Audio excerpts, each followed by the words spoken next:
I will try to fix you. Just the other day, Assassin's Creed celebrated 15 years as a gaming franchise, with a neat tribute video showcasing our favorite protagonists. And it got me thinking, damn, this has been a core part of my childhood and my gaming memories, as I would imagine for a lot of us out there. And the series has notably had a lot of highs and lows throughout its lengthy time with us, with some of its lows seemingly changing the course of the franchise indefinitely. And while I don't particularly believe that the series finds itself quite in the same position that Fallout 76 or the Far Cry series do, I feel like there is not much purpose behind its continuation, apart from one thing. Money! If you had to ask me if the Assassin's Creed franchise should have ended, I would have wholeheartedly said yes, without a doubt. Now, with that out of the way, how would I have ended the series? What would have been its conclusion, and on what terms?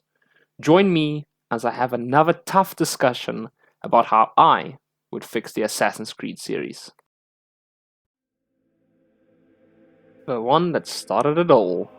Sure, when you look back on it, only some of its aspects have aged well, especially when you compare it to the later Ezio trilogy. But there is no denying that this is definitively what Assassin's Creed is all about. From the setting of its crazy modern and ancient history dual kind of duality where Desmond is being held by Abstergo and forcefully relives his ancestors' memories, to the introduction of the assassins and their eternal rivals, the Templars. Set in an interesting location in the Holy Land, the game delivers a great blend of how otherworldly these two forces are and their influence over the world, as well as immersing you into a time period far beyond what we could accurately document, and directly implying pretty much that Assassins and Templars' actions affected entire dynasties and civilizations.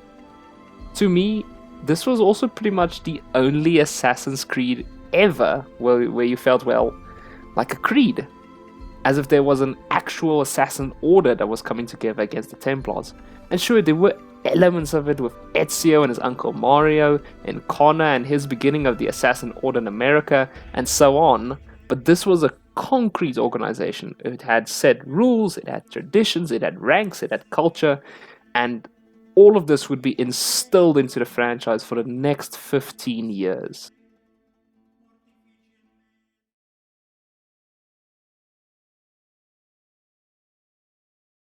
Even though there was arguably not a truer Assassin's Creed experience than the first one, it's easy for me to see that the Ezio trilogy was just better.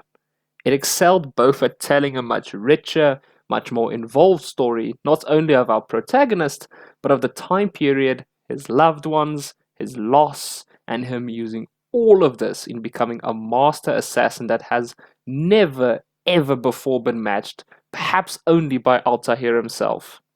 That iconic opening introduction of Assassin's Creed 2 that became such a tragic irony will always be ingrained into my mind for the rest of time. It is a good life we lead, brother.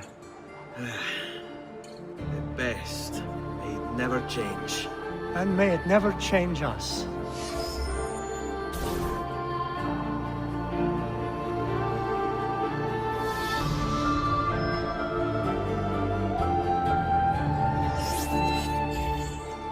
And that score, there are very, very few scores in all of gaming that I think is close to the sweet nectar that this music is. It's mesmerizing.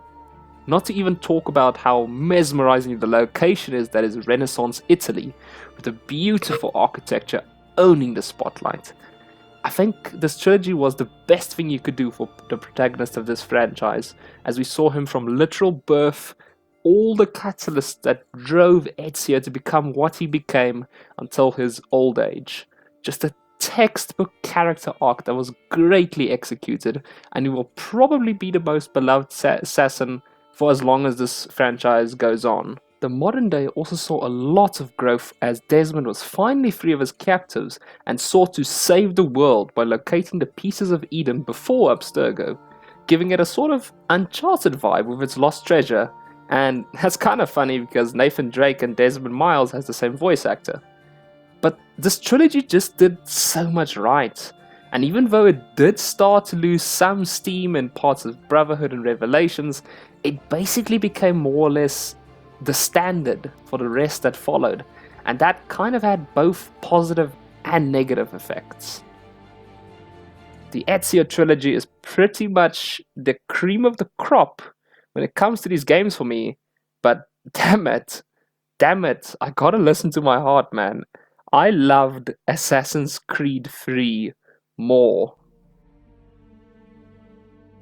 It was set probably with the most daunting task of all of the games so far in the series, following up on Ezio's trilogy and starting with a new character. Not only this, but Ubisoft Montreal were developing both this and Far Cry 3 at the same time. They knew what they were up against and thus took the most ambitious and necessary stride the series had ever taken, and it mostly stuck the landing. It's important to understand that while Ezio's Florence, Venice, Monteriggioni, Constantinople, and other cities posed with its beautifully medieval Italian style, the world simply only had that to offer, admiring that architecture. And though colonial America is nowhere near as eye-catching as the predecessor's location, you have to understand that one was set in the Renaissance and one was set in a revolution. Your tone, your atmosphere, your settings all have to match, and a grim, cold, brutal America simply suited Assassin's Creed 3's strengths much more than what a vibrant world would. And Assassin's Creed 3 gave you an abundance of things to do, mostly revolving around assisting the assassins in liberation, or building an order, or tied to Connor's Native American roots. You could hunt for animals, bounties, or treasure. You could liberate forts or parts of New York and Boston. You can restore the Davenport homestead with meaningful, rich side quests, and even engage in naval warfare, which was rough around the edges, but it was a precursor to the excellent ship combat which people would adore in Black Flag. And even that secret tunnel exploration, which I know a lot of folks didn't like in the end, it still had meaning to it, because not only did it allow for fast travel throughout New York and Boston, but it made sense as fast travel. Why wouldn't an assassin want to remain in the shadows, away from the public eye and all that, when he can just use the tunnels and navigate his way through the cities there? And while I will admit the modern day storyline felt weaker and rushed this time around, all it made me do was look forward to the great story of Assassin's Creed 3. And I mean that. I will fight and die on this hill if I have to. This game had a good story. It had its fair share of critics, but the characters in this game were fantastic. And I enjoyed Ezio and Altair. I found the antagonists in those games to be quite one-dimensional and even sometimes cliché. Haytham Kenway serves as an excellent grey character. He doesn't shy away from crushing those that stand in his way, even brutally or just kind of nonchalantly, but he has a clear bond with Connor and ends up forming an unlikely but affectionate pairing before eventually their conflicting ideals come to a head. Is peace. Oh no. It's an invitation to chaos. Only look at this little revolution your friends have started. I have stood before the Continental Congress and listened to them stamp and shout, all in the name of liberty. But it is just noise. And this is why you favor Lee? He understands the needs of this would-be nation far better than the jobberknolls who profess to represent it. It seems your tongue has tasted sour grapes. The people have made their choice, and it was Washington. People chose nothing. It was done by a group of privileged cowards seeking only to enrich themselves. They convened in private and made a decision that would benefit them. Oh, they might have dressed it up with pretty words. That does not make it true. The only difference, Connor, The only difference between myself and those you aid is that I do not feign affection. I mean, you couldn't have picked a more fitting character than Connor to be on the assassin side because, I mean, being a Native American, he comes from one of the most oppressed, afflicted civilizations in human history. Of course he wants freedom and liberty for all. Of course he would stand for that. And nothing less. And it makes for such a strong final act as Connor defeats his father and lays that Templar order to rest. If only that was the final act, because with an awesome twist at the end, we are treated to the amazing conclusion where he finally catches and kills Charles Lee and redeems his mother, his tribe, and himself.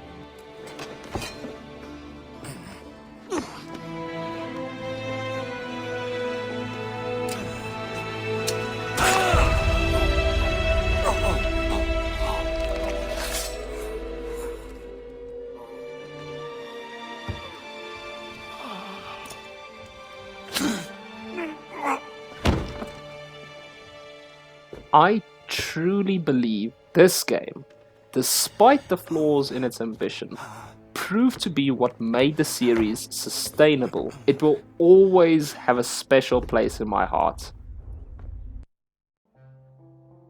There's not much I have to say about this game. It's pretty much universally loved, it's been praised a whole bunch, and I agree, it is a great game. The naval combat from the previous installment was refined, the refreshing approach to gameplay was just what the series needed, and as you spend more time roaming those open waters and exploring tropical islands, the whole pirate lifestyle just fits so damn well. The characters in the story were fantastic fun, there was plenty to do in the Caribbean, and Edward's story pretty much comes full circle. It's pretty well rounded. There was unfortunately just one small thing that left a sour taste in my mouth. It was not an Assassin's Creed game, by any stretch of the imagination. The plot it does share with Assassins just felt a little bit contrived, doubly so in the modern setting when they're trying to kind of move on from Desmond. It just felt hollow. Still, the new gameplay and change of pace was exactly what the franchise needed, even if I will always look at Black Flag more as a spin-off rather than a flagship title. Unity is one of the most fascinating time capsules in modern video game history. I've talked about how Fallout 76 was one of the first AAA games to suffer from its technical issues on release and stain its reputation indefinitely. But back in 2014, Unity was the first one to do it, the granddaddy. It crashed and burned and died before it could even get off that runway. And looking back, truly, what a shame that was. Because after playing it last year, it nearly pipped Assassin's Creed 3 as my favorite one of all of them.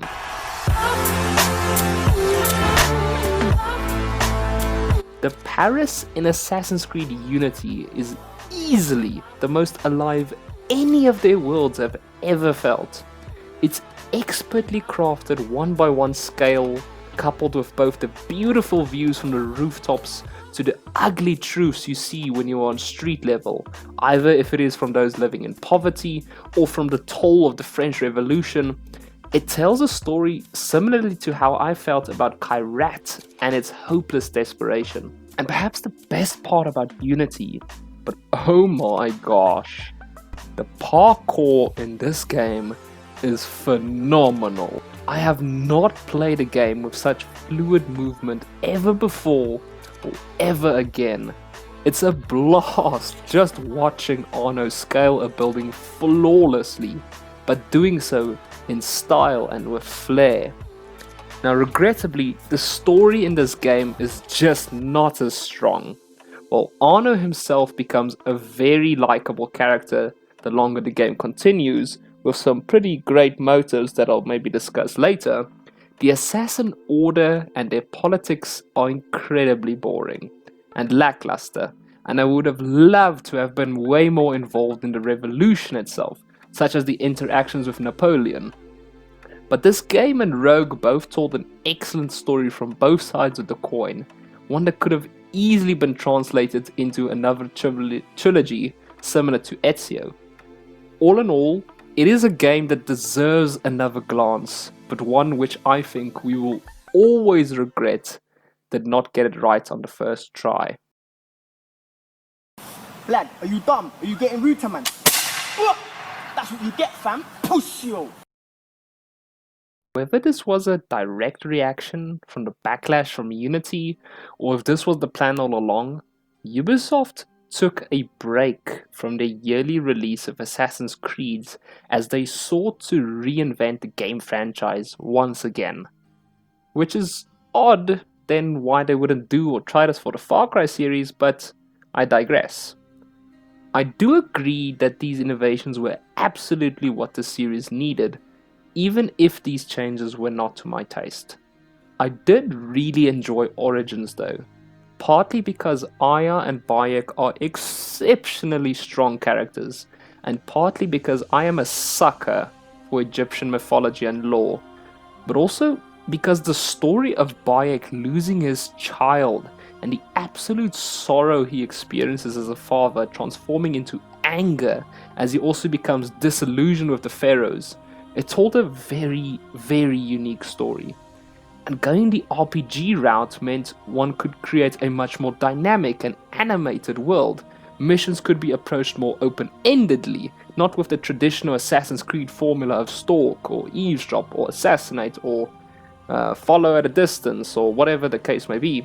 And there was progression and there was skills and there was character builds, and people could kind of make up kind of the type of warrior or assassin as they wanted to, and there were also more consequential results from story decisions. However, these new games did have a catch. None of these protagonists ever felt to me like assassins, apart from perhaps from Aya or Amunet, who became a hidden one and all that. But not the Medjay Bayek, not the mercenary in ancient Greece, and certainly not the Viking. They were simply just vessels to explore ancient histories and tell stories. And by all means, I don't say don't do this. They are good games in their own right, and it's fun to explore these time periods and take a walk through them, but they just don't narratively make sense to me to be tied to this franchise. Why slap the name Assassin's Creed on it just because I've got a hidden blade, or because I wear a hood, or just, somehow I'm going to be affiliated with the Isu or the ancient people or whatever. You don't have to make a contrived plot just to make the game fit in there. And that's kind of where the ball dropped for me. And I realized that for all intents and purposes, the Assassin's Creed franchise should have ended. Now comes the big question. How? To be fair to Ubisoft, I don't think you could have really possibly thought that far ahead in time, especially back in 2007. So this first part does kind of require hindsight.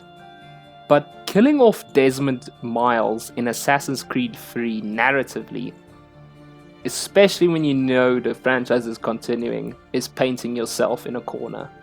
Because that meant that everything that followed, such as Black Flag and Unity and the rest, just felt detached. Desmond had saved the world, the pieces of Eden have been deactivated, and the threat is already neutralized. Now we were just going on a historical world tour. And I think from the get-go, it would have made more sense for the story to begin and end with Desmond. After all, these are his ancestors, and these are his memories and stuff he's reliving, and we're just going through their lives to discover and recover the missing pieces of Eden. That's what this is all about, and maybe it should have had a larger role in the plot in the grand scheme of things.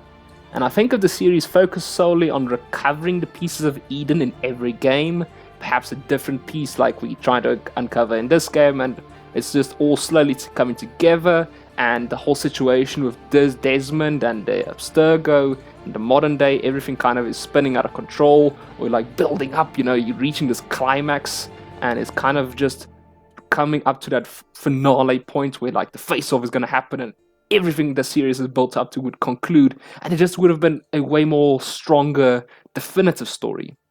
What that would mean for the assassins we're going to play as, honestly, I'm probably going to raise a lot of eyebrows with this. Assassin's Creed 1, the Ezio trilogy, and Assassin's Creed 3 can remain. And I think Connor is fine with having a single game where you play as him. Then I honestly would have made a trilogy of Arno Dorian. Seeing the aristocratic young man quickly being flung into the midst of a political war, with the French Revolution as a backdrop, losing your Templar lover in the beginning first because of your ideals that clash, and then at the end, with that tragic ending, and your father, you learn you've got killed by the traitor Shay Cormac. It begged to see more than one game, especially in the lovely setting and time period it found itself in. And with the ending, I think, of Arno Dorian's trilogy, so the series should have ended.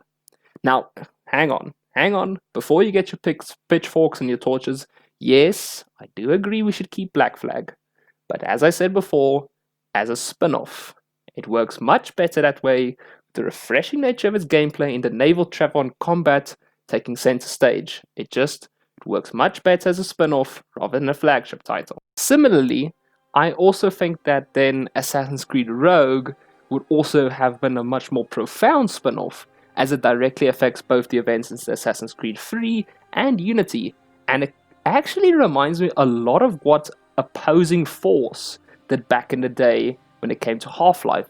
It elevated both games because it delivered another perspective, another side to the story. And a proper rivalry between Shay and Arno would have just been another great feather in the cap of the Templar and Assassin conflicts.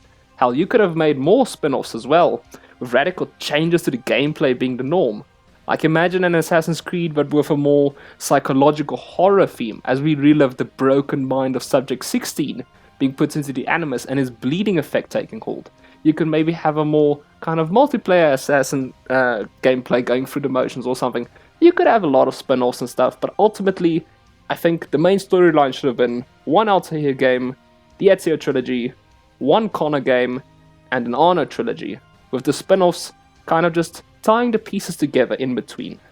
And that would have been more than enough. Then it should have concluded.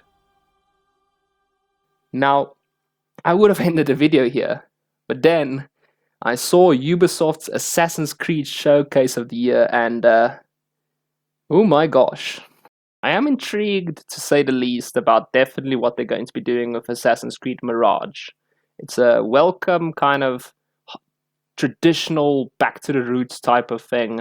Shorter campaign, probably a more focused world, and just harkening back to the Assassin's Creed roots. That's going to be interesting. And the other projects, obviously, I will always give a chance. Codename Red is kind of interesting, but it kind of feels just like Ghost of Tsushima did everything there that they possibly could, but still open to that. Codename Hexy looks interesting, and Codename Jade's a mobile game, so I'll ignore that, but that's beside the point. What they are planning to do is still concerning, because that is a lot of games in not a lot of time. And we all know how wrong that can go. But it is still early days, and I will leave you with this. It is ambitious. Ubisoft's greatest strength and weakness has always been their ambition. When it goes right, they can do extraordinary things. And when it goes wrong, it serves as time capsules of great failures in modern gaming. But despite this, it is that ambition that makes me more hopeful for Assassin's Creed as a series compared to the likes of Far Cry, who's playing it too safe. Because I know they are trying new things, and I have seen firsthand what their innovations can lead to. So, let's wait and see. But let me know what your thoughts are. Honestly, I hope you guys enjoyed this video, And if you do enjoy the franchise's current state, more power to you. I hope you also have hope for its future. You can let me know what you guys think of its future going through it.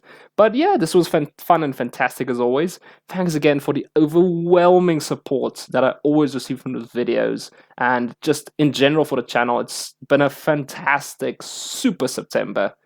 And remember, We work in the dark to serve the light. We are assassins.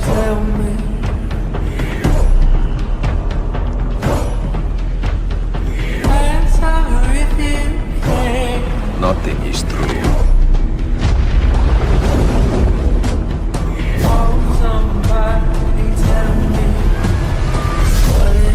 Everything is permitted. What is the soul?